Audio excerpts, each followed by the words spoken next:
Hello everyone. Learn with केबी में आप सबों का स्वागत है। आज हम लोग डिफरेंशिएशन नहीं मतलब न्यू चैप्टर शुरू करेंगे, वेक्टर एंड स्केलर। इससे पहले बता दूं, डिफरेंशिएशन का कुछ लेक्चर अभी बाकी है और तब तक के लिए आप उसे जितने मैंने करवाया हो वो रिवाइज कर सकते हो। और तब तक के लिए मैं एक इधर साइड से एक अभी टाइम है इसलिए साइड से एक vector and scalar chapter mathematics का वो शुरू कर रहा हूँ। ठीक है, तो चलिए हम शुरू करते हैं। तो हम क्वांटिटी शुरू करते हैं। एक होता है स्केलर और एक होता है वेक्टर।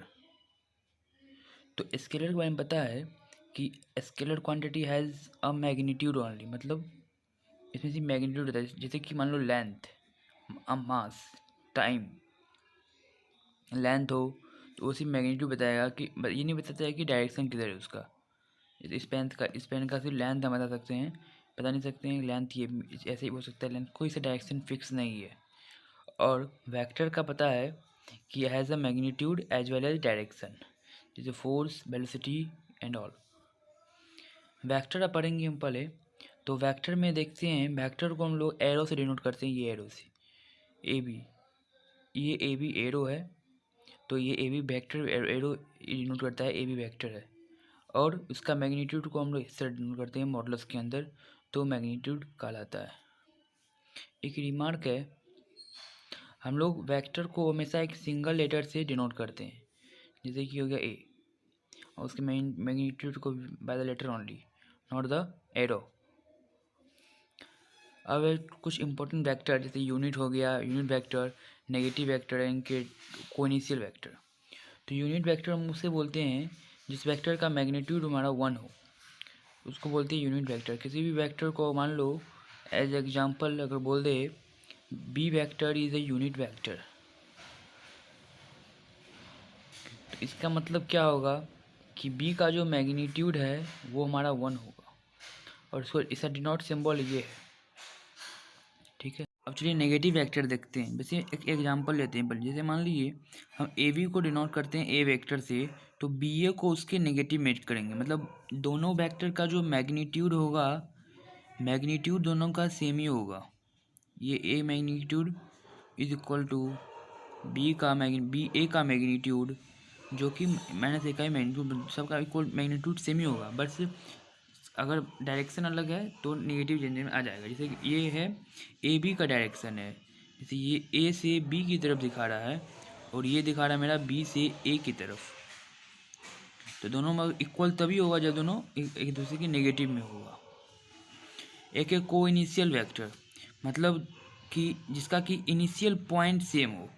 दो और more vector having the same initial point, तो उसको बोलते हैं हम लोग को इनिशियल। जैसे यहाँ पे देख लो, जैसे ये एक हो गया ओ ए, एक हो गया ओ बी, दोनों का इनिशियल पॉइंट सेम है ओ, ये दोनों ओ से स्टार्ट हो रहा है, O A and O B.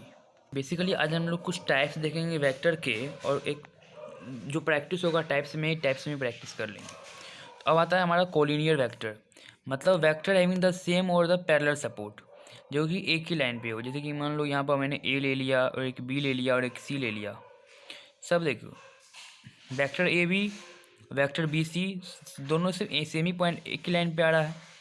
जिसे आप बोल सकते हैं हम ए बी हो गया, बी सी हो गया और ए सी भी, ए सी एक वेक्टर है। यहाँ वेक्टर कितने आ जाएंगे, एक हो गया हमारा ए बी हो गया, एक हमारा हो गया बी सी हो गया और एक हमारा ए सी हो गया। तीनों वेक्टर है, तीनों कोलिनियर वेक्टर कहेंगे क्योंकि दोनों सेम ही प्लेन पे हैं, पाथ पे हैं। कोलिनियर दो टाइप का होता है, एक होता है हमारा लाइक और एक होता है अनलाइक। लाइक वेक्टर यही हो गया A B, B C and A C having the same direction. वैसे लाइक वेक्टर बोलते हैं किसको, कि जिसका कि जिस वेक्टर का सेम डायरेक्शन हो तो उसको हम बोलते हैं लाइक वेक्टर। अनलाइक वेक्टर बोलते हैं हैविंग द अपोजिट डायरेक्शन, जैसे कि ए बी हो गया और सी डी, सी डी का डायरेक्शन अलग है। A B and C D are unlike having the opposite direction. अब हम पढ़ते हैं कोलिनियर। कोलिनियर बोलते हैं कि अगर एक ही प्लेन में अगर तीन या चार से ज़्यादा वेक्टर पैरेलल में हो तो उसको बोलते हैं हम लोग कोप्लेनर वेक्टर। अब ठीक है, अब ट्रायंगुलर लॉ ऑफ एडिशन देख लेते हैं। जैसे मान लो ये हमारा पॉइंट है, ओरिजिन है ओ, यहाँ से एक वेक्टर शुरू हुआ O A vector and A B, B vector, then इन दोनों का एडिशन जो कराएगा वो हमारा कराएगा ए बी। सिंपल तौर पे इसमें ये मुझे पता करना है एडिशन कैसे होता है बस। और ये कुछ लॉ है, इसको हम लोग कौन सा लॉ बोलते हैं, कॉम्यूटेटिव लॉ।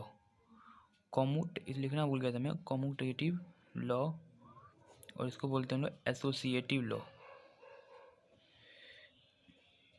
सेम ही A plus B equal to, sorry B plus A होगा ना, देखो लॉ गलत हो गया था। सेम ये इस तरह का कर सकते हैं, ठीक है। अब चलिए आगे चलते हैं। अब है दो वेक्टर का डिफरेंस। मैंने मान लिया कि ओ ए वेक्टर हमारा ए है, ओ बी वेक्टर हमारा बी है, तो हमको ये वेक्टर निकालना है बी ए। तो अगर हम ए माइनस बी करते हैं तो हम देखिए ए को लिख सकते हैं ओ ए, और माइनस बी को क्या लिख सकते हैं, ओ बी जो है हमारा, सॉरी यहाँ लिख दिया मैंने, ओ बी हमारा बी है, तो बी ओ क्या हो जाएगा माइनस बी, तो ओ ए प्लस बी ओ। अब एक पॉइंट देखिए आप, ये पॉइंट कैसे कहलाएगा, ये हमारा हो गया ओ बी, ये हमारा हो गया ओ ए, ऐसे बोल सकते हैं बी ओ और ओ ए, तो ये किसके बराबर हो जाएगा हमारा, बी ए के बराबर हो जाएगा। ओ पॉइंट तो इनिशियल पॉइंट हो गया, इधर से यहाँ जाए या इधर से यहाँ चले जाएँ तो सेम ही रहेगा, इसलिए यहाँ पर बी ओ प्लस ओ ए हमारा बी ए हो जाएगा। तो यहाँ पर हम बोल सकते हैं ओ ए, पहले यहाँ पर अगर हम बोल सकते हैं माइनस ओ बी, ये कैसे हुआ, यहाँ बेसिकली यही है O A plus B O is equal to B A कहलाएगा। तो बी ओ को हम क्या लिख सकते हैं, माइनस ओ बी लिख सकते हैं। तो यहाँ से आप देखिए O A minus O B is equal to B A, समझे। ये पॉइंट, ये अच्छा पॉइंट है कि ओ से यहाँ पर देखिए ये हो गया हमारा बी ओ ओ ए, मतलब ये बी पॉइंट यहाँ से जो भी वेक्टर निकलेगा वो बी से ओ जाएगा, फिर ओ से ए जाएगा, तो इसका मतलब क्या हो गया, दोनों को जोड़ के हमको यही मिलेगा, बी ए मिलेगा। ये हो गया हमारा डिफरेंस ऑफ वेक्टर। यहाँ पे भी रिमार्क है, ए बी को हम लोग कैसे बताएंगे, ये position vector B and position vector A. Position vector आगे है तभी मैं पोजीशन वेक्टर बता दूँ। पोजीशन वेक्टर जैसे कि हो गया हमारा एक्स वाई जेड, एक्स को हम लोग आई से वेक्टर दिखाते हैं, वाई को हम लोग जे यूनिट वेक्टर से, ये हो गया के यूनिट वेक्टर। तो देखिए हम लोग यहाँ पर अगर हम इसको निकालना हो, हमारा ए मान लो ये है, बी हमारा ये है, तो ए बी निकालना है हमको, तो पोजीशन वेक्टर को पी बी से करते हैं। पी बी ऑफ ए कितना हो जाएगा, 1 आई cap plus 2 j cap minus 3 के कैप। ये आई जे के क्या है, आई जे के आर यूनिट वेक्टर्स, क्या है हमारा यूनिट वेक्टर्स, और and along x Y and z axis, x Y and z axis. Similarly position vector of B क्या हो जाएगा, minus i cap minus 2 j cap plus k cap. तो position A B कितना होगा, position vector of B minus, उल्टा करते हैं, जो ए बी है तो B minus A, B A तो A minus B, position vector of ए।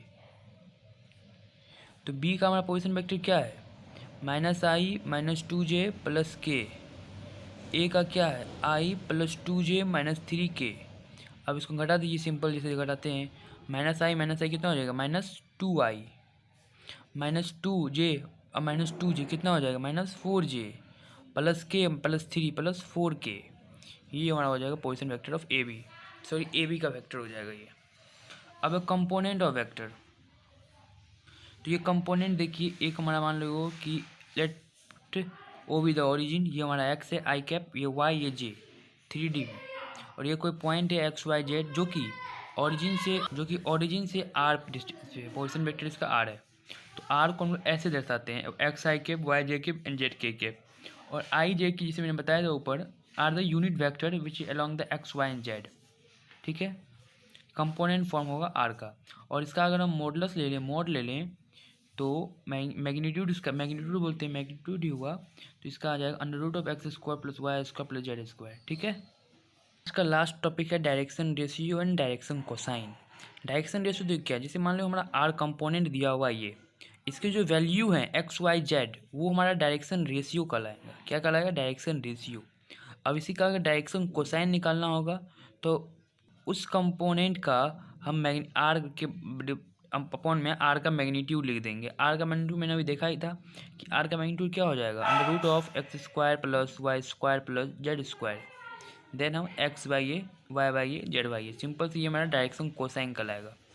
अब देखिए जैसे एक क्वेश्चन है, ए का पोजीशन वेक्टर ये है, बी का ये है, तो डायरेक्शन रेशियो जब ए बी क्या होगा, तो पहले हमको ए बी निकालना पड़ेगा।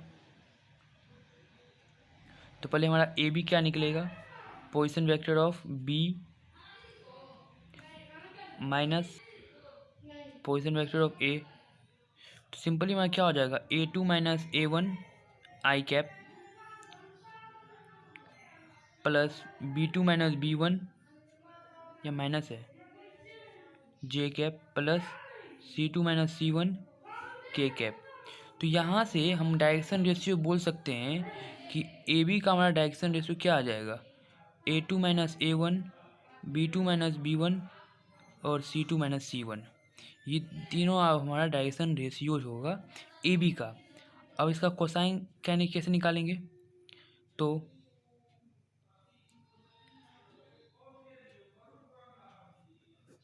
ए बी का मैग्नीट्यूड, सिमिलरली ये हो जाएगा आई कैप, ये हमारा ये तीन डायरेक्शन को निकलेगा, B2 minus B1 A B का magnitude, C2 minus C1 A B का मैग्नीट्यूड, और ये हमारा ए बी क्या कहलाएगा, under root of A2 minus A1 का whole square plus B2 minus B1 का whole square plus C2 minus C1 का होल स्क्वायर। ठीक है।